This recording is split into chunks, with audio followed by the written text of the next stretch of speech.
back. WNST. Talesand, Baltimore. And Baltimore Positive, we are positively celebrating 25 years of this mess we call WNST and Baltimore Positive. We're Drug City. It says so on the wall. We got the sign to light up. It's all brought to you by our friends at the Maryland Lottery. We're letting ourselves play 50 years strong. We're giving these away. Had some winners. I had a $2 winner. Mr. Statham won $2 at Costas on Thursday. We're now Drug City. We're going to begin this journey of day 2. Lots and lots of folks are stopping by today, including Baltimore County Executive Johnny O. Andy Mueller is here. And, Andy, I'm not going to make you wear the Fun Window Nation hat. I'll be wearing the floppy hat throughout this thing. And I didn't get my crab claw working yesterday from Raskin Global over at Costas. But when I said to you, do you want to come to Costas or do you want to come to Drug City? You had something like, what is Drug City? And I'm like, when someone says to me, what is Drug City, then I know you need to come to Drug City. Yeah, and when I got here today, I walk in and obviously it's a large store with pretty much everything on the planet. If the motto here is, if we don't have it, right, you don't need it. Right. So and they pretty much have everything here. But then as I explored the place, I went over and asked Chuck to come up, where's Nestor? He's upstairs in the tasting room, which is where we are right now. It's tasty in here, you must have. Yeah, oh my God, what a room. This is unbelievable. How many whiskeys we got over here? 15, 20? Oh, at least, yeah. And then we got the expensive bottles back here, yep. And some Taylor back in the corner, and yeah. Oh yeah, I could spend about a year and a half in here just enjoying myself. I mean, there's a lot to taste. You like whiskey? Oh yeah. You betcha. Now, Andy, for those of you unfamiliar, and, part of this 25-year thing is, like, I haven't seen Mona, your wife, in a long time. I remember your beautiful wedding right before my wedding 20 years ago. You got married 20 years ago in May. Yep. Skinny Atlas. Is that how did I pronounce it right? Well, yeah, that's Skinny Atlas. Yeah, Skinny the Atlas. lake right Atlas. there. I gotta say it right. Up outside of Syracuse, yeah. My wife and I took a beautiful picture at your wedding. You were my producer at the time, 2003. And it's hung on our bedroom wall. It's the two of us a couple of months before we got married. We just met. Wildly in love, my wife and I. She had this beautiful dress that I got her in Vegas, and that's adorned my wall from your wedding. Oh, very nice. Yes, it has the lighting from Syracuse and upstate New York and beautiful springtime. Yeah, we had a lot of people at that wedding, obviously, from our entire life, not just people we, grew up with or family. We had people, that someone I knew maybe when I was 10 years old to someone who, I had just started working with or you whatever. Can't get rid of me 20 years later. Yeah, no, and it's great. It was a great wedding, and I remember. I think you actually were in a car because it wasn't near where everyone was staying. It was a good 20, 30 minutes away at least, and I think you hopped in a car with some neighbors of Mona's growing up or something like that on the way out. Man, or whatever. You got a memory that I have no. I don't remember this at all. It was an odd melding. I remember people. Driving to Skinny Atlas. Maybe I drove with them because we were going to drink or something, but right. I remember driving with my wife from New Hampshire to your wedding, across across Massachusetts, Springfield. We went to Springfield, went to the basketball. I mean, you had the Boxing Hall of Fame, so I did a little bit of that, going through upstate New York. Yep. So that's the way I did. It was 20 years ago. Andy was our executive producer in the turn of the century. I mean, I don't. 6 years, 7. How long were you with me? Was it something like that? No, it was about 2.5. What? It was only 2.5. Yeah. So. And you participated in some really a lot was going on there. Key points of our there was a big thing called the Super Bowl with the Ravens, obviously the first time. That's right. Through. You're in all those pictures with Stacy Keebler. Oh yeah, and Bobby Nick. Yep. There was I'm a guy from Syracuse, New York. Grew up there, went to college there. And was working at a radio station up there. He's a real Yankee fan. Yes. The last place Yankees? Is that still correct? Yeah, still. That's still the case. Let's make it sure. But you never know. Maybe after tonight they won't be because they've won 2 in a row. I've known you 25 years. Yep. Right, like literally 25 years. Yep. And have the Yankees ever been in last place? Have I ever been able to go on the airwaves here? The Yankees, maybe the second day of the season if they're 0-1 or something. Right. I mean, no, that's never been the case. No, it hasn't. Because the Orioles have existed. Not in that time. No, that's true. Exactly. And let me just say this about Orioles fans, and I'm not saying that the way they treat Yankee fans. I have no problem with that because there are a lot of Yankee fans that really are jerks. Period. Straight up. And I get that. I'm not one of them. I'm actually a pretty nice Yankee fan. I grew up with the team. We knew that about you on the air. And I never... Dude, you were on the radio right after, Jeffrey Mayer and stuff here. Yeah. So, being a Yankee fan here at the turn of the century, they wouldn't let you in loonies. Right. treat you like Chad Steele treats me. Yeah, with the Ravens, I had to kind of act like I was a fan of the team, the Orioles, and I am a fan of them to a degree, but clearly they're a division. Well, things rival. got all screwed up when Messina signed up there, right? Yeah. No, I mean I loved it. I don't think anyone down here did, but yeah, the Oriole fans are just not nice to me now. Like my friends that are Orioles fans in the area here. They're just, you're last place. I mean, I'm getting texts constantly. Well, I've already I'm given getting it all to these you. things. Yeah, and I mean, I consider you a friend, but I get you're it. a Yankee fan. I get it. What do you want me to do? You're in first place, and I hope you stay there. I hope this is the year. I would hope it's in the next 3 years because I'm still. That's what I would say about. Well, the you Orioles. Want to see a parade here at some point, right? I would, and I just once these. You were a New York young Rangers guys, fan. I mean, everybody that suffers wants to let it go once, right? Right. Yeah, just, at least just once. Just once. Yeah. I mean, they even let the Eagles win once. Yeah. If the Yankees, the Flyers would never want them to win. I mean, if the Yankees get back in it somehow and are actually a playoff team, which is still possible. And they do have to play the Orioles. I mean, I'm going to have to obviously root the one direction. But if the Yankees don't make the playoffs or when they're out, then yeah, I'll go. Well, if the Orioles can win a World Series the before the Browns win a Super Bowl, that would, I mean, well, it sure looks like nice. they will. That would be nice. Looks like they will. But no, I hope they sign that. I hope they can, get one in the next couple of years because then now you have to sign all these young players.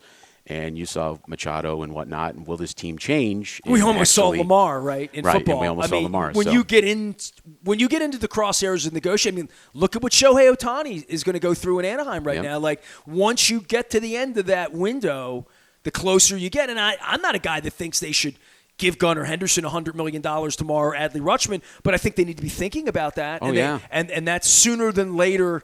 Is buying out 2 years of their deal or something like that at $30 million. Someone else is going to. So if they deserve it, you have to do it to keep it going. That's why I'm saying if they can win in the next couple of years when they're still not paying, they don't have to worry about paying money, these guys. Right? They don't have to worry about paying. Then John can get off the hook, move the team to Nashville, or whatever. Right? Geez, I hope that doesn't happen. In all sincerity, you and I sort of cut up before we sat down. I want you to give your career path a little bit because, you've really been in on the journalism side from the very beginning. You came to me honestly as a guy who had never heard of me or, whatever, who sent a resume to Steve Hennessy, who was running WNST with me at the time. And you brought an interesting eye to our company because you did come from the journalism side when you were dealing with Kevin Byrne. And you're going to see John Maroon, who's going to be here in a little while. So you and John might sit in and do a little radio together. What media looked like 25 years ago this week and what we look like. And, forget the internet was web pages and GeoCities and you've got mail. Like all CompuServe and dial-up modem and just how sports has evolved and changed, how the internet's evolved and changed, how media's evolved and changed, and how a kid from Dundalk 25. I go back and read all of this with my dream to have the radio station for the Orioles and the Ravens who hadn't won anything yet.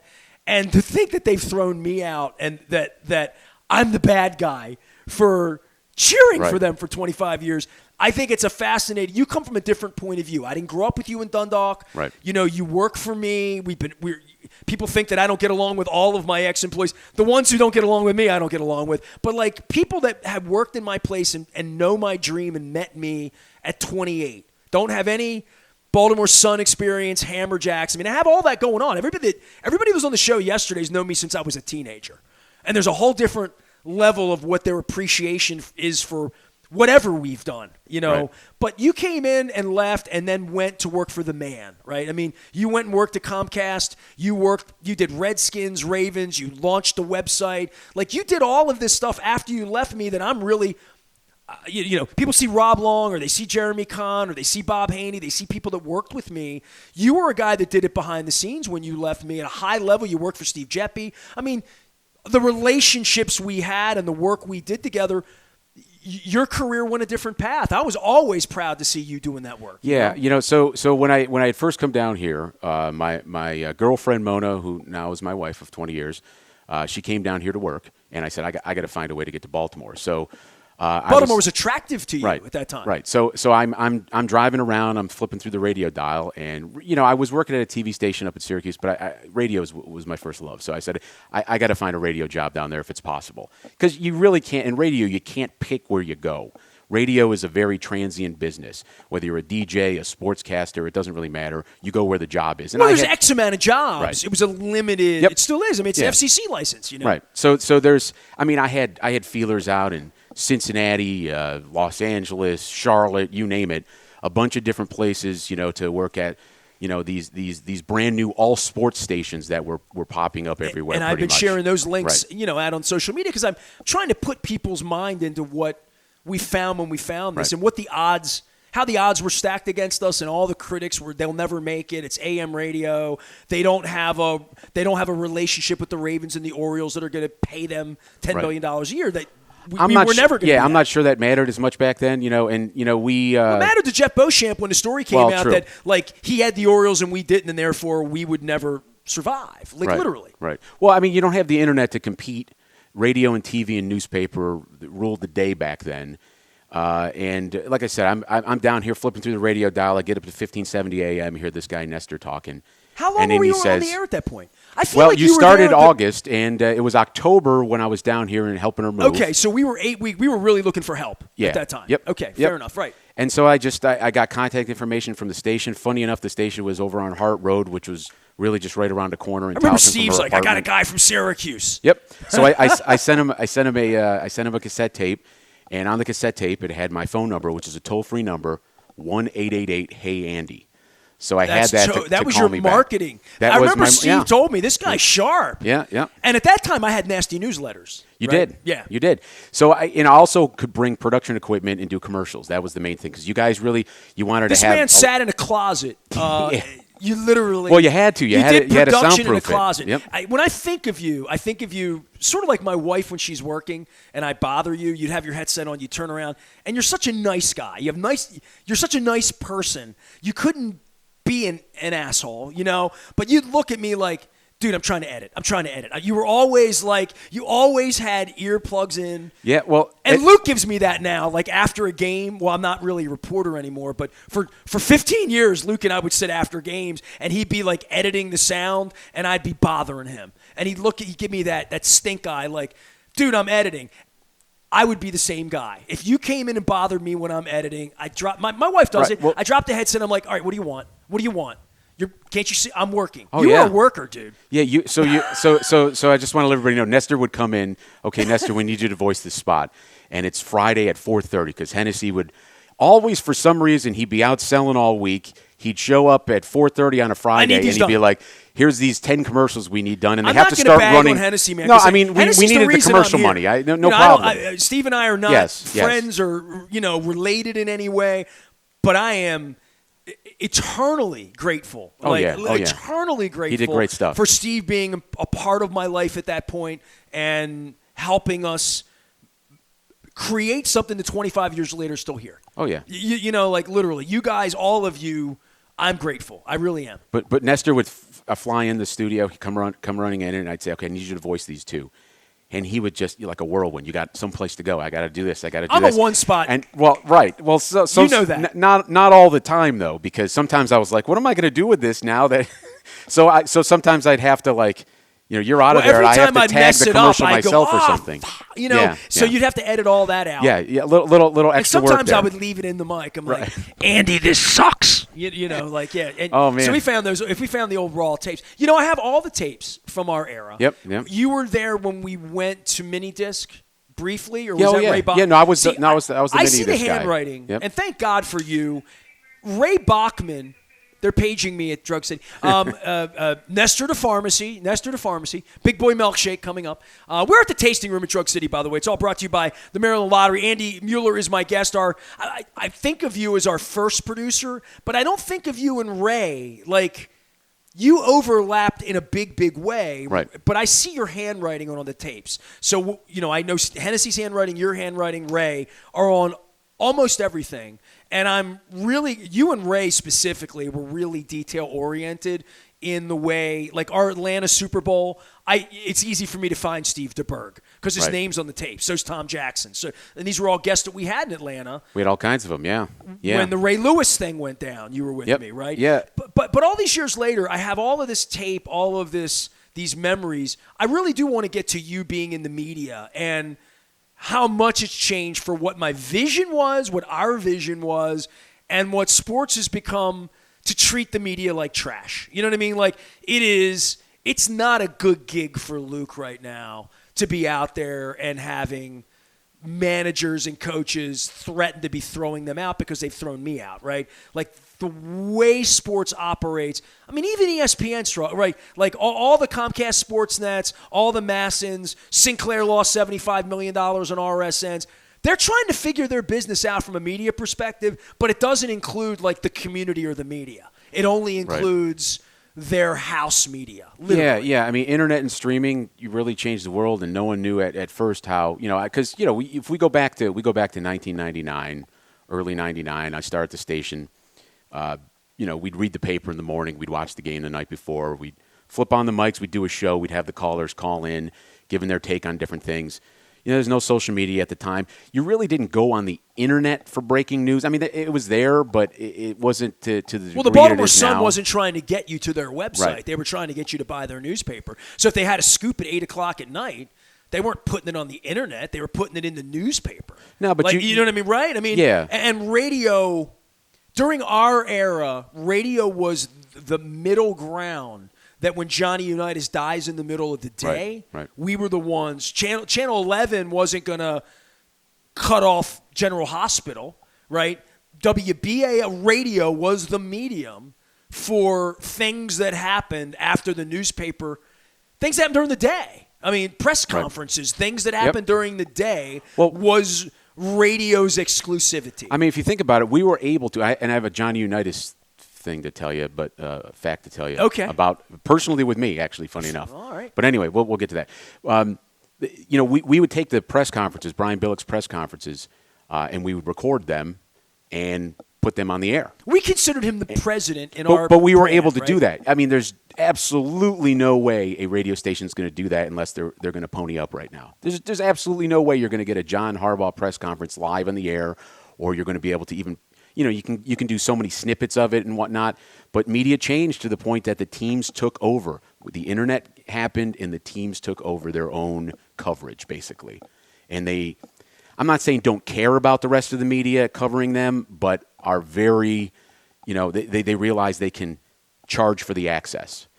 If you want to talk to the coach before everyone else does, you want to be able to, because I never had to worry about that when I was working at your station.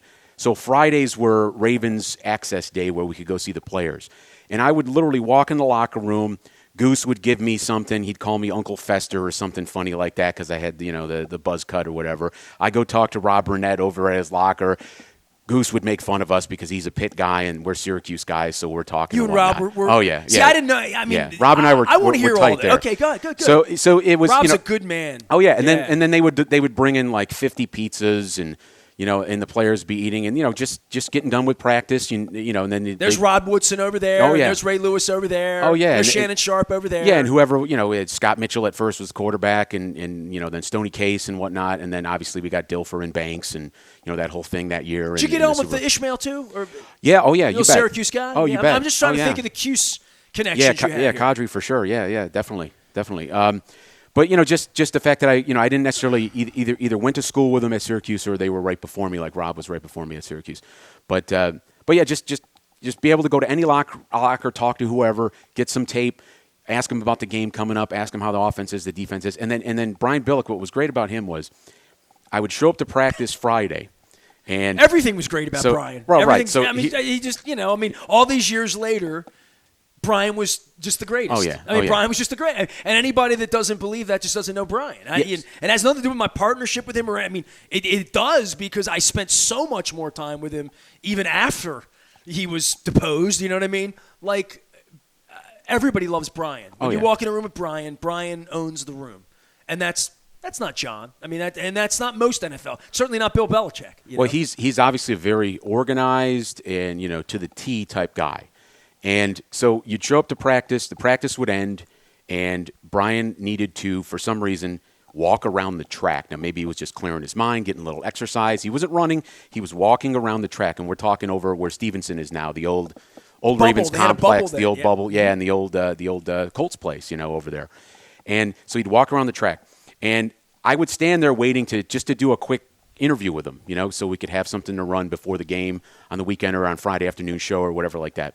And he would walk by me and he would say, 3, meaning 3 more laps. Then he'd walk by, and I'd stand there. I'm like, well, I mean, I want to interview him, so I'll wait. Then he'd walk by me again, 2. And then after a while, it's like, am I really going to stand here? Am I going to miss out on the players in the locker room? But no, it's the coach, and he's going to talk to me, just him and I, and I'll get something from him that no other station has, some kind of exclusivity, right? I love the way Andy thinks. Go ahead. 1, and then he'd say 1, and then he'd come around. Finally, towel off. He's sweating. And he'd walk up to me and he'd go, hold on. Take the towel over the shoulder, always over the shoulder. Take a drink. And then he'd say, "What you got for me? Okay, how you doing? All right, how's it going?" And then I'd just fire off the questions. He'd answer them all. I'd say, "Thanks, You're coach." making me smile because I love Brian. Oh yeah, I'd say, and "Thanks, I haven't coach." been with Brian in a while. I haven't talked to Brian in a little bit. I mean, I just haven't bothered. It's been summertime. Yeah. I know what he's doing. He's in Minnesota playing golf. He's playing golf every day. No kidding. Well, he hated sense. golf. Makes now sense. He plays I golf. mean, all the other coaches play golf. Do you remember the time where when Billick was hired, then he hired his coaching staff, and all these minivans showed up to Hart Road at the radio station, and it was basically the entire coaching staff he brought over, and you had him in studio. So you had Rex Ryan in studio, Donnie Henderson, Marvin Lewis. All the I remember David Jack Del Shaw Rio sitting in. I remember Jack Del Rio sitting in. They all did. No, like they the all last came hour. over. They all came over one day, all of them together in the studio. And I do not remember. We just that. packed the studio with all the Ravens assistants. I'm saying you can't do this anymore. This can't happen unless you're going to pay literally millions of dollars to these teams to be able to have something like this. And it just sort of the whole organic nature of it back then was great. Because we fans, were a community station. Right. I mean, every time you went to the barn, you felt that. Oh, 100%. Yeah. You feel that in Drug City, right? Literally. Definitely. And that just it's missing now. It's missing now. Well, they don't have this in Philadelphia or Chicago. They have Odyssey. They have Clear Channel. We have Odyssey here. If you like it, God bless you. But the stock's 10 cents. Buy some of it. But there's no more John Stedmans. There's no more Mike Prestons. There's no more Peter Schmucks coming along. There's no more Ken Rosenthals. There's no more Nasty Nestors. No more Charlie Ekmans. There's no more Charlie. There's none of that. There's Brett Hollander and Rob Long working for the team. Jason Lockenfora, who used to be a reporter. Rock Kabako, who was like a journalist, pooping on me in 1998. Then he goes and works for Masson, and he can't criticize ownership. It's over. You know what I mean? If you're reading Ryan Mink and you think that's a journalist, that's not a journalist. That's somebody intimidated by the coach who works at the pleasure of the owner and the general manager. There's only us at this point, right? I mean, and it's in a true fashion. And there's no us anymore. There's just me. And it's not always trying to expose the bad thing the team did or the scandals behind the scenes. It's not always that. There's positive stuff that you could talk about, clearly about the team. Obviously, you do still, and I try you still don't have the access. You don't have the access. And I'm not saying, you personally not having the access. The weird part for me is just not the generally access, speaking. it's the accountability. Right. For me, it was, if you're going to say that on the radio or write that in a column on the newspaper, or even write that on the internet or drop that on your Twitter, you have to come in the locker room and talk to Odell Beckham and write about you don't like the color of his purple hair, or you didn't think he was a good addition, or you didn't believe that Jack Flaherty was going to be the ticket to win. You would then have to go to their locker, and they could say to you, why did you say that about me? Or you could do what Rafael Palmeiro did, which was come at me with a bat, looking to intimidate me. He was never going to hit me with the bat. Right. But Davey Johnson had to come out and, get between us and, fine. I mean, I'll own anything I said on the radio. But the strangest thing of our era, and this probably speaks to Chad Steele and to Rafael Palmeiro, they would, and Hennessy would always say this, they would never really hear what I would say. They would hear what somebody told them that they heard that I said, right? Well, it's not like you could go back to a podcast and listen to a recording Chad Steele of a would come to me YouTube and say, video. I heard you said this Right. about that. And I'd say, I didn't say that. Well, Joe said you did. My wife said you did. This person said you did. But I didn't say that. Well, I think you did. And now, Right. In the old days, there wasn't a tape. Now anything I say is here. It's transcribed. anything I tweet, even if I'm the NFL quarterback and I tell a fan in Pennsylvania to perform fellatio on me, that I can leave that up there or take that down and there's a screenshot. We're at a whole different level of what I used to think of as accountability, but there's no accountability. I mean, you got a president doing insurrections and getting into, I mean, there's the accountability of things that are said.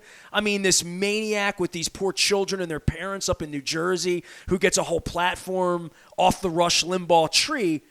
I've never been that. We've never been that because, 25 years ago, I wouldn't tolerate that. I fired guys for saying stuff like that 105.7's hired because I wasn't going to tolerate racism, any of that nonsense on my airwaves. You had a 7-second delay, man. I had an FCC license. I could not sanction the garbage that the guys in Dallas did to me as an FCC owner. Like, I could not sanction trash on my radio. And most of the guys that I fired in the end, not when my wife got sick, but in the beginning, we had a morning show guy here that when I would put the radio on, he would be saying things on the radio that I needed to get him off my radio. I wasn't proud of it, and I worked too hard to have it, right? I once had a weekend show on the air where a young lady who I admire and like and went on to do great things and called me. I was at Yankee Stadium. She called me. She's like, my husband and my boyfriend and I, later became husband, are in the car listening to this host do this Howard Stern screw 'em or not kind of thing with women in the media. This was going on my airwaves with some jackass intern that I let do a weekend show. And I'm like, you're not going to do a show on my airwaves anymore. Like, if you hear Howard Stern doing that or Don Imus doing that, that doesn't mean that that's going to be what's on my radio station at 1 o'clock on a Saturday afternoon while you hone your skills on my airwaves. Because the biggest thing when I think about your era and you being a hirer of interns, everyone that walked in just wanted the microphone, right? Like, literally, right? Yeah. Like, everybody just wanted to be a star and yell on the microphone. And that sometimes, and that was the callers too, though, right? Oh, I mean, sure. saying wildly inappropriate racist stuff in the middle of Tony Banks and Elvis Grbac and Trent Dilfer, right? All that went on 23, 24 years ago with a 7-second delay because we were always fighting what went out on the airwaves because of it would make Kevin Byrne call and say, what did you just say about my coach? What did you say? Now there's no more of that. To me, there's not. Whether you said something or different or not, it's on the record more. I think that's something we fought 25 years ago, that I would get a call and you said this about that. And I'm like, that was Spiro. That wasn't even me, and I don't even know what the hell he said because I was in a meeting at 10 o'clock, and then we didn't have a tape of it, right? Right. So then we had to say, well, what did you say? And I always felt the accountability of that to be a really heavy burden. That now everybody's got a Facebook page and they MF me and I block them and they're angry that I'm. You're an asshole. I don't need you in my life. In the old days, we wanted those people to call and say something. Stupid or intelligent. I don't know. I just don't think people back then. I mean, even though it was, you could say you're calling from a certain place and tell us your name. I literally, when I'm screening the call, would make sure that the person obviously could put a sentence together. Screening the call. Say that again. Well, you had to screen the call. You definitely had to screen the calls. There's no screening the internet. Well, true. There was no screening the Baltimore Sun's message board when they're doing all this tawdry stuff when I got married. It wasn't anonymous. But I mean, it was sort of anonymous, but not anonymous to the point of a tweet or a Facebook post or whatever. Hey, where Andy, I want to tell Nestor he sucks. Right. Like, well, say it on the air. You would always say, tell him on the air. Don't tell me. Because they would sit over and bleed you practicing the phone call, right? Yeah.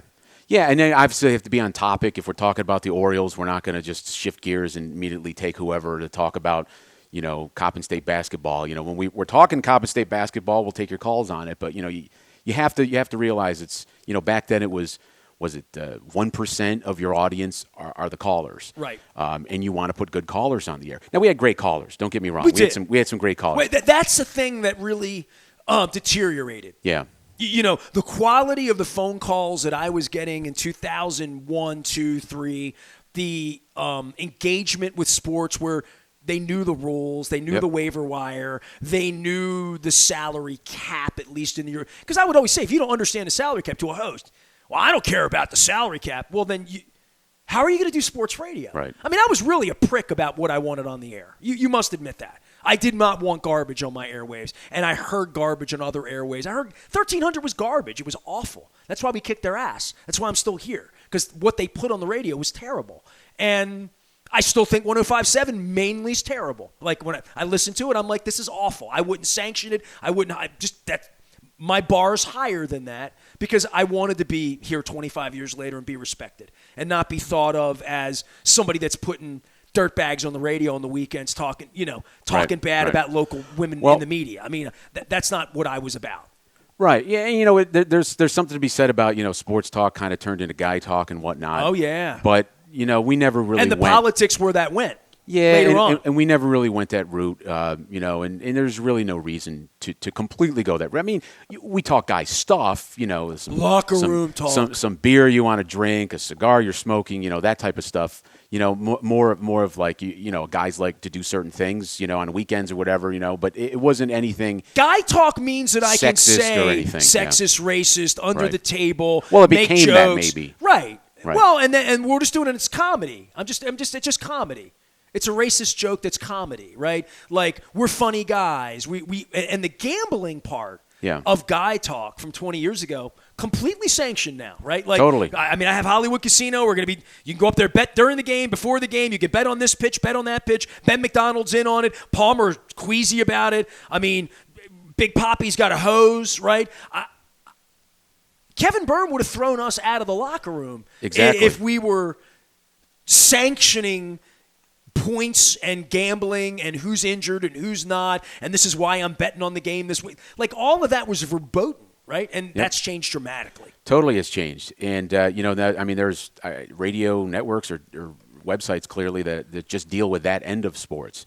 And I don't have a problem with it. I mean, even back then, if I had a chance to go to Vegas, I could put a few Dude, I shekels saw down on Lock and something. Four last night on Twitter talking about his insider pick on the Hall of Fame game. Yeah, see, preseason football, that's like, I don't know why you'd waste your time betting on Dude, that. 1-800, get help. Call. Right. I mean, seriously, Well, I don't know what to say, but the gambling part of this is dangerous. And I tell people that all the time. I don't have that gene, but I had guys that worked with me. It wrecked their lives. It ruled their lives. It was the most important thing in their life, Like, you're betting English soccer on a Tuesday afternoon, and you know nothing about the Premier League. That would be tough. That's a well, even if you think problem. you know something about it. So, I'll leave you with this, and we'll take a break. We'll come back. And we'll talk more modern stuff. Andy Mueller's our guest. Andy, if you're an OG, you recognize Andy's. You're a bass, you're not baritone. What do you got going on, Andy? I was thinking you have the radio voice. Yeah. Well, I mean, like I said, I was your commercial guy, so yeah. I was your commercial guy. Could always be, pick up Coors Light wherever you buy beer and tap the Rockies. I was always Can the I make tags you the voice on of the ends. WNST now? Sure, I could, yeah. I used to be, Would though. you do that? I used to do the WNST drops and whatnot. Because what Dave Sheinin was on the show 2 weeks ago at Coco's, and he's got music. He's going to gift me his music for beds.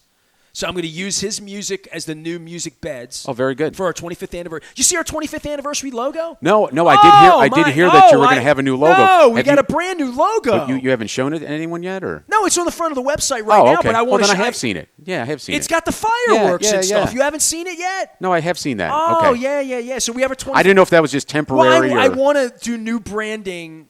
I feel like we're having a meeting in the old day. Can we go to the basement of the radio station? Yeah. I want new branding, Andy, for September 5th for the kickoff of football season. Our 20. So I'll tell you about the 25th anniversary, but I just want to say this on the gambling side. I had Marty McGee and Dick Girardi on Preakness Week. Oh, yeah. Could you say that there would be any more decorated horse racing people?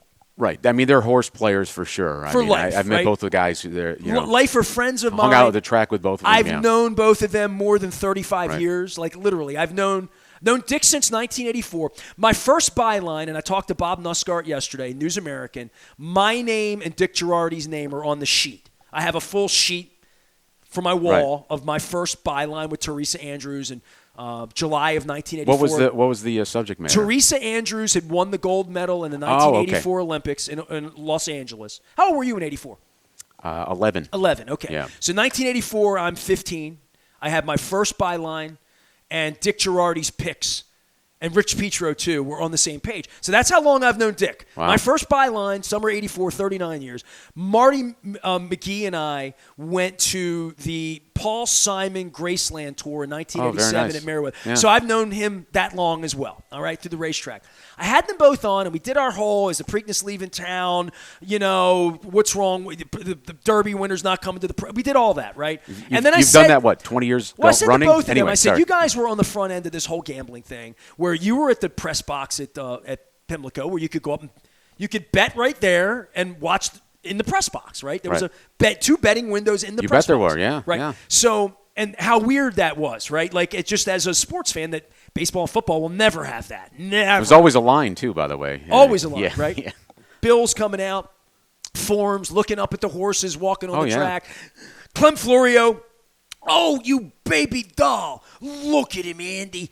He's sweating. Yep. He's going to be in the money, Andy. I'm telling you. And I'm like, what about those front wraps? No, don't worry about that. Don't worry about the blinkers. They're just, the LASIK, it helps them breathe. Nestor, it helps them breathe.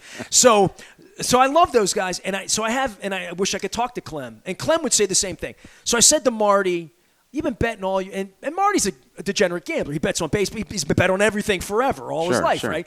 And I said to him, horse racing. Forget baseball, football, things you have.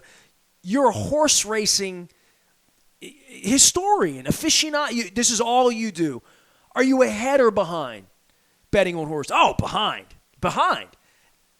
So then I have Dick on. And Dick, both of these guys have cashed $100,000, things that consortiums they're in on, and they're in on all that, right? Yeah. And I said to Dick, same thing. I've known Dick. He's been betting 60 years, Dick has, right? I mean, Dick was a gambler at the track who then became a reporter from his inside information, right? And I said to him, I'm behind, but way behind. I'm like, so if the two of you have been doing this in horse racing your whole life, every day, and you're behind, how is some jackass on a Sunday going to get ahead by betting on the Falcons? Well, they're not. I mean, at the end of the day, that's pretty. I'm just asking. The thing is, with horse racing, you love the game, and you love almost like the doing the handicap and looking at the past performances, watching the replays. That's what you love about it, and you just want to be right. But sometimes you can be right, but if you spread out too much in the race, you actually don't win any money on the race, even if you have the winner. Like, because say you're betting this one win play show, you're betting a bunch of exotics. You lose the money on the exotics because you don't get second and third, but you got first. But first, so you win $10 or $100 or $1,000 on the first place, the horse coming in first. But then all your exotics, you end up spending $1,000 on the ticket or something. Well, this is my issue. People start watching baseball. It's money management. And they're thinking, I'm going to bet on Gunnar Henderson to hit a home run. It's 8-1 on this, whatever it is, right? Like, it's a different way of nobody's ever thought of baseball that way. No. I mean, in our lifetime, and that's why I said baseball is really getting greasy in that way and moving in that direction and seeing that as the next big pile of money. Because the next big pile of money is not Masson. It's not the Sinclair folks buying the Fox Sports Nets and the Comcast Sports Nets and Ted Leon's owning Home Team Sport. I mean, that's over with. They need to and it's not Steve Bisciotti and Chad Steele need me to buy my seats back in the front row of Section 513 that they threw me out of. That's not where their pile of money is. Their pile of money is not even in local revenue or skyboxes. The local the big pile of money that they can't touch was what the bookmaker Louis did down at Sabatino's, where he was getting that shave. In-game betting while you're in the stadium. Bob Kraft wants that shave now. Yep. Roger Goodell wants that shave right now. Rob Manfred and John Angelos look at that as that's going to be 20% of their revenue 5 years from now. That's how they see it. And 5 years ago, and for the last 100 years, it was no part of their revenue. But in order to do that, they got to get Ben McDonald on the broadcast and Brett Hollander giving his insights and paying Lock and Forward to give his big pick. I don't know what that does when it comes to expertise or being an expert at how to gamble versus what a breaking ball looks like and what a prospect looks. I mean, I got into sports because I love sports. My dad wasn't that way. I mean, you know that about me. We've been at it a long time. I got into it because I loved Baltimore. Yep. right? It was my home team. That's same reason you love Syracuse, right? Right. Like, that's the rub. The rub is it says Baltimore on it, and that's mine. And you can't have that in Pittsburgh or New York or Boston. It's kind of gone to some degree. I mean, it is, the lure of that, the reason people watch sports isn't for my hometown team. It's more tribal, I think, in that way. If you're a Cowboys fan or whatever, that's my team, America's team or whatever. But that's not how they're making money on it anymore. They're not making money on it selling you a Dan Pastorini jersey. They're trying to get you to actively wager on it. Oh, yeah. And I still double take. I'm watching an NFL broadcast, and they're mentioning, some Terry Bradshaw's giving his picks. Yeah, and it's just odd to me. It's still odd. I'm still not used to it. We had Jimmy the Greek in the '80s doing his thing here and there, but intangibles. Brent, let me tell you, Irv, let me tell you, the intangibles the Eagles have here. That's right. I got some inside information when I was in New York. Yeah, it was inside information. And it was always Jim like Faust, the right? former broadcaster or the Paul Hornung former player that would like be in one of those ads in the back of the football magazine. I did a show with Lawrence Taylor and Buddy Ryan. Like they're during your disgraced era. back then, and now it's all. Kevin Byrne that's didn't right. like You did that Kevin show. Byrne didn't like that. Right. Kevin Byrne didn't like that. No, I understand, but Yeah. now they'd love it that you were doing a show like that. With of course, if you could get LT back to do a show, that would I'll be making my picks. Luke and I are going to make picks this year on why behalf not? of Hollywood Casino. So everyone. The problem is everyone makes picks now. So it's just. But it used mine to will be so much better. special. Call my We'll see. 900 number. You got any? We're Drug City. You can go down and get some greasy stuff from my hair. You There know we what I go. mean? There I we could go. grow one of those little Dean Kramer mustaches. Get that going on. Let my hair down. By the Yeah. way, you like my long hair? Yeah. I'm not used to seeing you this way, but when maroon comes, obviously I'll let you've my had hair this out. for a while. Yeah. Let's take a break. Andy Mueller's here. I promised I wasn't going to go super long, but when I have my friends on, right? I mean, I miss you, man. Yeah, we haven't seen each I other gotta make you the in voice of a long, WNST. long time. Raskin Global gave me this crab mallet. I did not use it. I forgot it yesterday. I forgot my Window Nation hat yesterday, so apologies to those folks. 866-90Nation all summer long. The 1-year anniversary of my Windows is August 8th. It was a good day. I mean, our windows were a mess. We have great windows now. Window Nation a part of that. And our friends at the Maryland Lottery. Andy is going to get you have number 21. There you go, 21. All right. Yeah. You know Art Modell's favorite joke? How do you feel today, Art? And Art would say, I feel like an 18-year-old. Oh, great. But where are you going to find one at this hour? So there's that's always it's got to be like a $10,000 Shecky Green maybe. joke, All right. or like a Henning. That's a Yeah, little 50s. Yeah, totally. Red Skeleton. Yeah. I don't know, Red Button, something like that. Right. Red I buttons. met Red Buttons or Skeleton at Art Modell's kidding. 80th birthday party. Oh, wow. At the Harbor Court. Wow. Whichever one was alive at that time. I met Skeleton Wink or Buttons. Martindale at a Steve Jeppy party, but that's Did you another really? story. Yeah. He's I think he's still with us, right? In his 90s. Wink's coaching defense with the. No, not that Wink. Yeah, not that Wink. Andy Mueller's here. I love Andy, and I love having Andy on. We're at Drug City doing our 25th anniversary, telling old stories. We're going to talk a little more current stuff, and we talk some media in this thing. John Maroon's going to join us. Rodney from Dangerously Delicious Pies, which they serve here at Drug City, going to be joining us today. My old friend Bill Yerman's coming by. Baltimore County Executive Johnny O will be here. And we just had a lovely day of storytelling at Costas. Costas is a mile down the road. Andy, you can go get some crab imperial, take it home to your wife. You can get a crab cake right here at the Fountain in Drug City, which I'm going to do later on. They brought me a turkey Reuben up here as well. Milkshake. I'm going to get a big boy milkshake. He's threatening to make me a peach milkshake down here that's better than that right-wing fast food peach milkshake that I love so much, by the way, along with the chicken and the waffle fries. We're Drug City. We're doing it. 25 years into this. Hope you stay with us. Back for more with Andy here at Drug City. We're at the tasting room above the fountain. Stay with us.